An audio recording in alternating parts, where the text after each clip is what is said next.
Good morning guys, good morning mga idol. Ayan o, ito sa isa sa pinakamagandang nature park dito po sa South Cotabato. At yan, maaga kami. Nagmotor lang kami, ang iba nagsasakyan.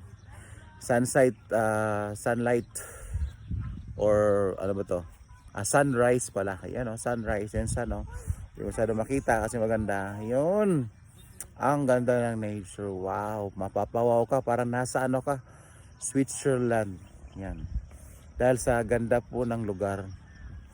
So, sa atin pala dito sa Mindanao ay napakadami din pala mga nature na kailangan lang talagang i-develop at pagandahin at maging ganito. At maging pasyalan ng mga tao. At tingnan mo naman, napakaganda ng Mayroon sila nag-put out sila ng mga park.